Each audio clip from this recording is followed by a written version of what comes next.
थांखिया बेनो जोंहा गोदान बोसोर थांनाय गोजाम बोसोरखौ जोङो मोनसे मोजाङैनो जों बिदाय हरनो हाबाय। गोदान बोसोराव जिहेतु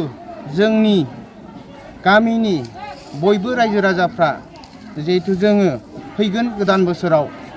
मोनसे मोजां सुस्थ' देहा सुस्थ' लानानै जों थांनानै थानो हायो आरो बेजोंनो लोगोसे जोंनि थांखि आरो जोंनि गासै जाफुंसारो बेफोरखौ लानानै जोङो नैबे आर'जखौ खालामनाय जायो।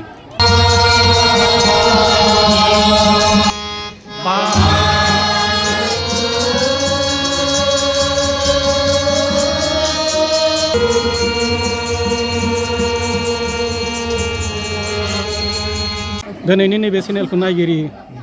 साफ्रोमबो जाथि माहारि हारि बयनिसिमबो गोदान बोसोर पहिला 1 थारिखनि जोंनि बे आर'ज थाननिफ्राय खुलुमनाय बावग्रोनाय जासिहरनाय थाबाय। दा जोंनि मेन उद्देश्यआ बेनो जे दिनैहाय हारि माहारि हिसाबै मोनफा मोनफा बयहाबो धोरोम थायो। दा जोंबो बर' कालाव जोनोम मोननानै बर' हारि हिसाबै जोंहा बे बाथौ धोरोमानो जोंजों लोगोसे जोनोमनिफ्राय फैफानाय। दा दिनैहाय बे असिलाखौ लानानैनो दिनै जोङो मानसि कुलाव जोनोम मोननानै जरा जुलि लानानै बयबो संसार जालाङो बे बुहुमाव। दा बेनिखायनो दिनैहाय जोङो बे आर'जनि गेजेरजोंनो दिनैहाय जोंनि संसार जानायाव जोंनि फिसा फिसौ गथ' गथायनि गेजेराव जों एसेबाबो आर'जनि गेजेरजों दिनै जोङो माने गियान बोसोनखौ होबोनो हादों आरो एसेबाबो जोंनि फिसा फिसौनि माखासे सोराङा फैगासिनो दङ आरो धोरोमनि ओंथिफोरजों लोगोसेनो दिनैहाय जोंनि फिसा फिसौआबो दिनैहाय धोरोमनि खान्थिफोरखौ बुजिबोनो हादों। दा बेखौ लानानैनो जोंहा दिनै बे गोदान बोसोरनि जे दिनै बांला 1433 मायथाइनि बे पहिला 1 थारिखखौ लानानै जोंनि बे 14 नं बिसमुरि गामिनि 79 रायजो राजाफ्रा फिसा फिसौ गथ' गथाय लानानै संसार जानायाव फैबाय थानाय इयुन संसार जानायाव जिहेतु जों एसेबाबो निदान आफोद खैफोदनिफ्राय जोङो मुक्ति मोनो आरो साननाय हनाय मावनाय दांनाय फिसा फिसौ गथ' गथायनि गेजेराव लिरनाय फरायनाय थांखिफ्रा जेब्लाबो जाफुंसारो। दा बिनि थाखायनो जों दिनै पहिला 1 थारिखखौ लानानै जों दिनै बे आफा बाथौ बोराइनि दरखं मोखाङाव जों दिनै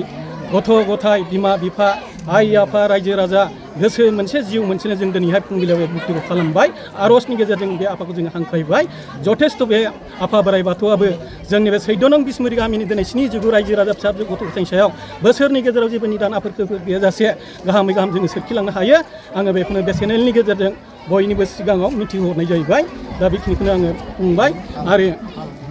बेजोंनो लोगोसे जोंनि बुंनो गोनां बाथ्राया बेनोल' जे जोङो दिनैहाय धोरोमनि खान्थिफोरखौ लानानै जे दानि जेनोखि थासारिनि माखासे जुग बा बोथोर जे माने बावहाय सोरबाया माने आजिखालि मन्दिर नागिरनानै जरा जुलिखौ लालायो।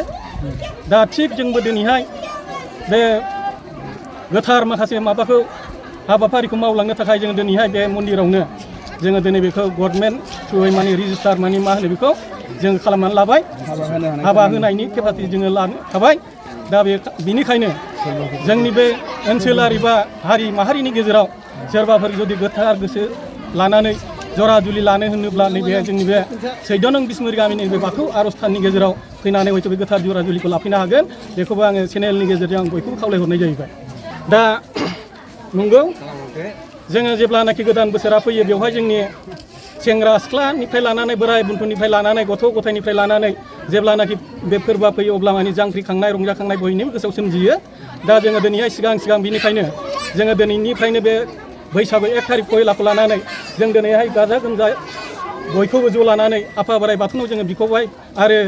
गाबख'बाय। जोङो दसेनि उनावहाय जों बे बैसागु ओपेनिंखौबो जों खालामलांगोन आरो बेवहाय सेंग्रा सिख्ला जोङो ज'यैनो माने गाजा गोमजा गावबागाव सेंग्रानि सेंग्रा सिख्लानि सिख्ला बुरिनि बुरि गावबागाव गोसो मिलायनायजों दल दल लानानै जों बे बैसागुखौ आरामसे फालियो।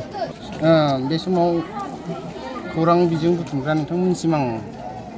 आंनि गोसो गोरबोनि साबायखर जासिबाय आरो बेजों लोगोसे बे खौरां बिजों अनसायग्रा रायजो राजानिसिमबो आं आंनि गोसो गोरबोनि साबायखर बावहरो। दिनैहाय नंगौ जों 14 नं बिसमुरि अर्थात 14 नं बिसमुरि बाथौ आर'ज आफादा जोङो नैबे गाहाय खुन्थिया दरखं अर्थात मेन गेट बाथौ थानसालिनि मेन गेटखौ जोङो बेखेवदों दिनैनि बे बोसोर गोदानजों लोब्बा लाखिफानानै दा बाहाय जोङो आलासि हिसाबै हांख्रायनानै लाबोदों बिसमुरि सिखोनाजार बियाब दुलाराय बाथौ गौथुमनि मानाव गेदेर आफादगिरि सरलकान्त नार्जारी बिथांखौ जोङो नैबे गाहाय हाबग्रा न'नि गाहाय हाबग्रा दरखं बेखेवनाय हाबाफारियाव आलासि हिसाबै हांख्रायहरदों बिथाङाबो जोंनि हांख्रायनाय बायदियै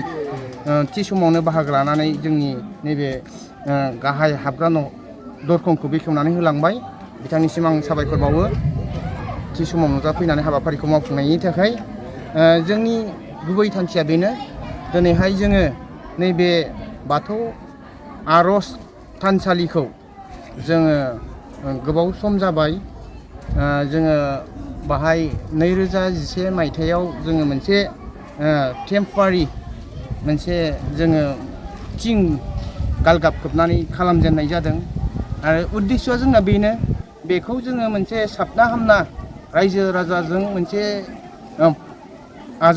आजावजानाय मोनसे महर होनायनि मोनसे थांखिजों जों दिनैहाय मन्दिर आर'ज थानसालिखौ बोसोरनै बोसोरथाम बोसोरब्रैनि सिगां जोङो बेखौ लुफुंनानै लानो हादों आरो दिनैहाय जोङो नैबे मेन गेट गाहाय दरखं हाबलांग्रा बेखौबो जोङो देग्लाय बोसोराव लुफुंनानै लानो हाबाय। नाजानाया जोंना बेनो आरो इयुनाव जोंना गोबां इनफ्रास्ट्राक्चार दंबावो बाहाय आरो गोबां बिउटिफिकेसननि खोथा फैगोन आरो साहानि जोंनि बाथौ सिबियारियाव जा साहा न' मोनसे थानांगौ बेफोरखौ जोङो लासै लासै मोनसे महर होलांनायनि जोङो थांखि दङ आरो जोङो इयुनाव बे जोंनि बाथौ धोरोमारिफ्रा जिहेथु नैबे मन्दिराव फैयाबा रावबो थानो सुखुवा नैबेबायदि मोनसे माबा जोंगा मागा खालामनायनि जोंहा मोनसे थांखि दङ आरो बे मन्दिरावनो जोङो आइ आफा बिदा फंबायफ्रा अराय मोनसे जौगानाय आरो रग बियादिनिफ्राय रैखा मोननाय आरो गावखौ मोनसे फोथायनाय लाखिनानै जोङो नैबेबायदि मोनसे माबाजों ट्रेनजों थांनानै जाहाथे रायजो राजाफ्रा बे मन्दिरखौ गनायना लानो हायो आरो जोंनि गासै साननाय हनाय थांखिफोरखौ जाफुंनायनि थाखाय जोंनि बे आर'ज थानसालियाव गाबख'नायनि गेजेरजों जों मोननो हायो बेखौ जोंहा मोनसे आत्मबिसास दङ आरो सुबुंफ्रा बे बिसासजोंनो जोंनाव आर'जखौ खालामफैयो। लोगोसेयै जोङो दान मोनसेयाव राजुहुवा हिसाबै पुर्निमा बारायखालि पुर्निमा दिनखालि जोङो आर'ज खालामनाय जायो आरो बेनि अनगायै जोङो बिदिनो बैसागु बरायनाय गोदान बोसोरनि मुङाव जों खालामनाय जायो बिदिनो तिथि लायै लायै जोङो आर'जखौ खालामनाय जायो।